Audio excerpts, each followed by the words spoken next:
High நம்ம எல்லாருக்குமே தொந்தி தொப்பையெல்லாம் இல்லாமல் ஒரு ஹெல்த்தியான ஆரோக்கியமான ஃபிசிக் இருக்கணும் அப்படிங்கிறது ஒரு பெரிய லட்சியம், ஒரு பெரிய கனவுன்னே சொல்லலாம். ஸோ நம்மளும் அந்த மாதிரி ஒரு பாடியை மெயின்டைன் பண்ணுறதுக்காக அல்லது அந்த மாதிரி ஒரு பாடியை அச்சீவ் பண்ணுறதுக்காக நிறையா ஸ்டெப்ஸை நம்மளுடைய லைஃப்பில் நம்ம மேற்கொள்வோம். ஆனால் ஃபேட் லாஸ்க்காக நம்ம பண்ணக்கூடிய பல விஷயங்களில் நமக்கு ஒரு தவறான புரிதல் இருக்குது.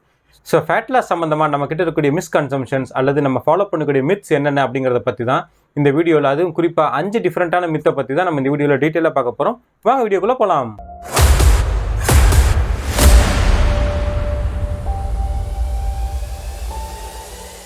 ஃபர்ஸ்ட் மித் என்னன்னா, ஃபேட் லாஸ்க்கு கார்டியோ எந்த அளவுக்கு ஹெல்ப்ஃபுல்லாக இருக்கும் அப்படிங்கிறது நம்ம எல்லாருக்குமே நல்லா தெரியும். ஆனால் இதில் நம்ம ஃபாலோ பண்ணக்கூடிய ஒரு சின்ன மிஸ்டேக் என்ன அப்படின்னு பார்த்தீங்கன்னா, நம்ம கார்டியோ ஒர்க் அவுட் பண்ணும்போது நம்மளோட வயிறு எம்டியாக இருக்கணும், அதாவது நம்ம எதுவுமே சாப்பிடாம எம்டி ஸ்டொமக்கில் தான் நம்ம கார்டியோ ஒர்க் அவுட் பண்ணணும் அப்படின்னு ஒரு தவறான நம்பிக்கை நம்மள்ட்ட நிறைய பேர்ட்ட இருக்குது. ஆனால் இதில் எந்த அளவுக்குமே ஒரு உண்மை கிடையாதுங்க. ஏன்னா நம்ம சாப்பிட்டு ஒர்க் அவுட் பண்ணாலும் சரி, நம்ம வெறும் வயிற்றில் ஒர்க் அவுட் பண்ணாலும் சரி, நம்ம பாடி நம்ம உடம்புல இருக்கக்கூடிய கலோரிஸை பேர்ன் பண்ணும். எந்த அளவுக்கு அதிகமாக நம்ம கலோரி பேர்ன் பண்ணுறோமோ அந்த அளவுக்கு நம்ம உடம்புல ஃபேட் லாஸ் ப்ராசஸ் எஃபிஷியண்ட்டாக நடக்கும். ஆனால் இதில் முக்கியமானது என்ன அப்படின்னா, நம்ம வெறும் வயிற்றில் ஒர்க் பண்ணுறதை விட நம்ம ஒர்க் பண்ணுறதுக்கு முன்னாடி லைட்டாக ஏதாவது நம்ம கார்ப் சாப்பிட்டு ஒர்க் பண்ணோம் அப்படின்னா நம்மளால் ரொம்ப நேரத்துக்கு இந்த கார்டியோ ஒர்க் அவுட்ஸை ரொம்ப எஃபிஷியண்ட்டாக பண்ண முடியும். இதுவே நம்ம வெறும் வயிற்றில் பண்ணும்போது பார்த்தீங்கன்னா நம்ம பாடியில் இருக்கக்கூடிய கைக்ளோஜன் ரிசர்வ்ஸ் சீக்கிரமாகவே எம்டி ஆயிரும். அதனால் ரொம்ப குறைஞ்ச டைம்லேயே பார்த்தீங்கன்னா நம்ம சீக்கிரமாகவே டயர்ட் ஆயிடுவோம். ஸோ நம்மளால் கார்டியோ ஒர்க் அவுட்ஸ் ரொம்ப எஃபிஷியண்ட்டாக பண்ண முடியாது. ஸோ கார்டியோ ஒர்க் அவுட்ஸ் நீங்கள் பண்ணுறதுக்கு முன்னாடி ஒரு 30 to 45 மினிட்ஸ்க்கு முன்னாடி ஏதாவது ஒரு சிம்பிளான ஒரு ஸ்நாக், அதாவது ஒரு வாழைப்பழம் அல்லது ஒரு 4 பேரிச்சம்பழம் அல்லது ஓட்ஸை பாலில் கலந்து குடிக்கிறது, இந்த மாதிரி சிம்பிளாக ஏதாவது சாப்பிட்டுட்டு அதுக்கப்புறமா உங்களுடைய கார்டியோ ஒர்க் அவுட்ஸை நீங்கள் பண்ணுங்கள். அப்படி பண்ணும்போது நார்மல் டயத்தில் இருக்கிறத விட உங்களால் ரொம்ப நேரம் கார்டியோ பண்ண முடியும். அதனால் உங்களுடைய ஃபேட் லாஸ் ப்ராசஸ் நீங்கள் ரொம்ப எஃபிஷியண்ட்டாக அச்சீவ் பண்ணுறதுக்கு இந்த மெத்தட் உங்களுக்கு ரொம்ப யூஸ்ஃபுல்லாக இருக்கும். ரெண்டாவது நம்மக்கிட்ட இருக்கக்கூடிய மித் என்ன அப்படின்னா, நமக்கு எந்த அளவுக்கு அதிகமாக வேர்க்குதோ அந்த அளவுக்கு ஜாஸ்தியாக நம்ம உடம்புல ஃபேட் லாஸ் ஆகுது அப்படின்னு நம்ம எல்லோரும் தப்பாக நினைக்கிறோம். இதே சில பேர் இன்னும் டிஃப்ரெண்ட்டாக கூட சொல்லுவாங்க. அதாவது ஸ்வெட் அப்படிங்கிறது நம்ம ஃபேட்டோட க்ரையிங் தான், அல்லது நம்ம ஃபேட் மெல்ட் ஆகி தான் நம்ம வேர்வை மூலியமாக வெளியே வருது அப்படின்னு கூட நிறைய பேர் சொல்லுவாங்க. ஆனால் நம்மளுடைய வேர்வைக்கும் நம்மளுடைய ஃபேட் லாஸுக்கும் எந்த சம்மந்தமே கிடையாது.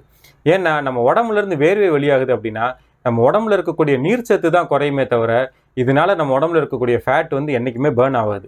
ஸோ நீங்கள் கொஞ்சமாக தண்ணி குடித்தாலும் எந்த அளவுக்கு உங்கள் உடம்புலேருந்து வேர்வை மூலியமாக தண்ணி வெளியே போச்சோ அது மறுபடியும் உங்கள் உடம்புக்கு திருப்பி வந்துடும். ஸோ ஃபேட் லாஸுக்கும் வேர்வைக்கும் எந்த சம்மந்தமே கிடையாது. ஸோ உங்களுக்கு உண்மையிலேயே ஃபேட் லாஸ் ஆகணும் அப்படின்னு நீங்கள் ஆசைப்பட்டீங்கன்னா உங்களுடைய ட்ரைனிங் இன்டென்சிட்டியில் நீங்கள் ஃபோக்கஸ் பண்ணுங்கள். அதை விட்டுட்டு உங்களுடைய வேர்வை குவான்டிட்டியில் நீங்கள் ஃபோக்கஸ் பண்ணுறதுனால உங்களுக்கு எந்த பலனுமே கிடையாது. மூணாவது மித் என்ன அப்படின்னா, நம்ம கார்டியோ ஒர்க் அவுட்ஸ் பண்ணும்போது அது ரொம்ப நேரத்துக்கு பண்ணணும். அப்படி பண்ணால் தான் நம்ம பாடியில் நிறையா ஃபேட் பேர்ன் ஆகும் அப்படின்னு நம்ம நினைக்கிறோம். ஆனால் இதுக்கும் ஃபேட் லாஸ்க்கும் டைரெக்டான ரிலேஷன் கிடையாது. ஏன்னா நம்ம ரொம்ப நேரம் கார்டியோ ஒர்க் அவுட் பண்ணுறதை விட ஷார்ட் இன்டென்சிட்டியில் HIIT ட்ரைனிங்ஸ், அதாவது ஹை இன்டென்சிட்டி இன்டர்வல் ட்ரைனிங் நம்ம பண்ணும்போது நம்ம ரொம்ப நேரம் பண்ணக்கூடிய கார்டியோ ஒர்க் அவுட்டும் இந்த கம்மியான நேரத்தில் பண்ணக்கூடிய கார்டியோ ஒர்க் அவுட்னால பேர்ன் ஆகக்கூடிய ஃபேட் ரெண்டுமே ஈக்குவல் தான். ஸோ நம்ம எவ்வளோ நேரம் ஒர்க் அவுட் பண்ணுறோம் அப்படிங்கிறது முக்கியம் கிடையாது. நம்ம ஒர்க் அவுட்டோட இன்டென்சிட்டி எப்படி இருக்குது, நம்ம குவாலிட்டி ஆஃப் ஒர்க் அவுட் எப்படி இருக்குது அப்படிங்கிறது தான் நம்மளுடைய ஃபேட் லாஸ் கோல்ஸை அச்சீவ் பண்ணுறதுக்கான கரெக்டான அளவுகோலாக இருக்கும். நாலாவதாக நம்மக்கிட்ட இருக்கக்கூடிய ஒரு தவறான நம்பிக்கை என்னன்னா, நமக்கு தொப்பை குறையணும் அப்படின்னா நம்ம அதிகப்படியாக கிரன்ச்சஸ் பண்ணணும். எந்த அளவுக்கு அதிகமாக நம்ம கிரன்ச்சஸ் பண்ணுறோமோ அல்லது எந்த அளவுக்கு அதிகமாக நம்ம ஆப் ஒர்க் அவுட்ஸ் பண்ணுறோமோ அந்த அளவுக்கு நம்மளுடைய தொப்பை சீக்கிரமாக குறையும் அப்படின்னு நம்ம நினைக்கிறோம். இதுவுமே முழுக்க ஒரு தவறான நம்பிக்கை தான். ஏன்னா ஆப் ஒர்க் அவுட்ஸுக்கும் தொப்பை குறையிறதுக்கும் அதுலேயும் குறிப்பாக நம்ம உடம்புல ஃபேட் லாஸ் ஆகிறதுக்கும் எந்த சம்மந்தமே கிடையாது. ஏன்னா ஒரு குறிப்பிட்ட இடத்துல மட்டும் நம்ம ஃபேட்டை குறைக்கணும் அப்படிங்கிற ப்ராசஸ்க்கு பேர் ஸ்பாட் ரிடக்ஷன் அப்படின்னு சொல்லுவாங்க. ஸ்பாட் ரிடக்ஷன் அப்படிங்கிற ஒரு கான்செப்டே ஃபேட் லாஸில் கிடையாது. நம்ம உடம்புல எங்கெல்லாம் கொழுப்பு இருக்கோ அது எல்லாமே பேர்ன் ஆகுமே தவிர ஒரு பர்டிகுலர் இடத்துல மட்டும் நம்மளால் ஃபேட்டை குறைக்க முடியும் அப்படிங்கிறது சயின்டிஃபிக்கில் ப்ரூவனே கிடையாது. ஸோ ஆப் ஒர்க் அவுட்ஸ் நீங்கள் பண்ணுறதுனால உங்கள் வயிற்றில் இருக்கக்கூடிய மசில்ஸ் தான் ஸ்ட்ராங் ஆகுமே தவிர அதனால் உங்கள் வயிற்றை சுற்றி இருக்க கொழுப்பு குறையும் அப்படிங்கிறதுக்கு எந்தவித ஆதாரமே இல்லை. ஸோ உங்களுக்கு உண்மையிலேயே தொப்பை குறையணும் அப்படின்னா உங்களுடைய டயட்லேயும் உங்களுடைய லைஃப் ஸ்டைல்லையும் நீங்கள் ஃபோக்கஸ் பண்ணுங்கள். அதை விட்டுட்டு வெறும் ஆப் ஒர்க் அவுட்ஸ் பண்ணுறதுனால நமக்கு தொப்பை குறையும்னு நினச்சோம் அப்படின்னா கண்டிப்பாக நம்மளால் என்றைக்குமே தொப்பையை மட்டும் குறைக்கவே முடியாது. அஞ்சாவதாக நம்மக்கிட்ட இருக்கக்கூடிய ஒரு பரவலான ஒரு மிஸ்கன்சம்ஷன் என்ன அப்படின்னா, நம்ம ஒர்க் அவுட் பண்ணுற காரணத்தினால நம்ம என்னத்தை வேணாலும் சாப்பிட்லாம். ஸோ எதை வேணாலும் சாப்பிட்டு நம்ம ஒர்க் அவுட் பண்ணோம் அப்படின்னா நம்ம பாடி கரெக்டான முறையில் நம்ம மெயின்டைன் பண்ணிக்கலாம், நம்ம உடம்புல ஃபேட் லாஸ் பண்ணிடலாம் அப்படின்னு நிறைய பேர் நினைக்கிறோம். ஆனால் இதில் யதார்த்தமான அடிப்படையான உண்மை என்ன அப்படின்னு கேட்டிங்கன்னா, you can never out work out a bad diet. நம்மளோட இன்புட்டே தப்பாக இருந்துச்சு அப்படின்னா கண்டிப்பாக நம்மளால் அந்த இன்புட்டை நம்மளுடைய ஒர்க் அவுட் மூலமாக நம்மளால் சரி பண்ணவே முடியாது. ஏன்னா ஃபேட் லாஸை பொறுத்த வரைக்கும் 75% கான்ட்ரிபியூட் பண்ணக்கூடியது எது அப்படின்னு பார்த்தீங்கன்னா நம்மளுடைய டயட்டு தான். அந்த டயட்டே ப்ராப்பராக இல்லை அப்படின்னா கண்டிப்பாக நம்மளுடைய ஃபேட் லாஸ் கோல்ஸை என்றைக்குமே அச்சீவ் பண்ண முடியாது.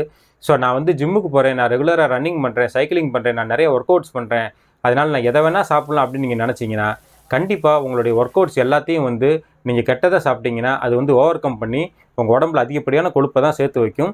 ஸோ என்றைக்குமே உங்களுடைய டயட்டில் நீங்கள் ஃபோக்கஸ்டாக இருக்கிறத என்றைக்குமே மிஸ் பண்ணிடாதீங்க. ஓகே ஃப்ரெண்ட்ஸ், இந்த வீடியோவில் ஃபேட் லாஸ் சம்மந்தமாக நம்மக்கிட்ட இருக்கக்கூடிய 5 தவறான மிஸ்கன்சம்ஷனை பற்றி தான் நம்ம பார்த்தோம். இது உங்கள் கூட ஷேர் பண்ணதுக்கான முக்கியமான ரீசனு ஃபேட் லாஸுங்கிற பேரில் நம்ம தவறான சில இதுகளை செஞ்சுட்டு நம்மளுடைய ஃபேட் லாஸ் கோல்ஸ் அச்சீவ் பண்ண முடியல அப்படின்ட்டு நம்ம நிறைய பேர் வந்து சீக்கிரமாக ஃபெட்டப் ஆயிடுறோம். ஸோ எதை பண்ணால் கரெக்டாக நமக்கு ஃபேட் லாஸ் ஆகுமோ அந்த விஷயத்தில் நம்ம சரியான முறையில் ஃபோக்கஸ் பண்ணும்போது தான் நம்மளால் நம்மளுடைய ஃபேட் லாஸ் கோல்ஸை ரொம்ப ஈஸியாக அச்சீவ் பண்ண முடியும். ஸோ வீடியோட கண்டென்ட் உங்களுக்கு பயனுள்ளதாக இருந்துச்சு அப்படின்னா லைக் பண்ணுங்கள். இதே மாதிரி ஹெல்த் அண்ட் ஃபிட்னஸ் ரிலேட்டட் வீடியோஸ்க்கு மறக்காமல் நம்ம சேனலை சப்ஸ்கிரைப் பண்ணுங்கள். அடுத்து ஒரு இன்ட்ரெஸ்டிங்கான இன்ஃபர்மேட்டிவான வீடியோவில் நான் உங்களை மீட் பண்ணுறேன். பாய்.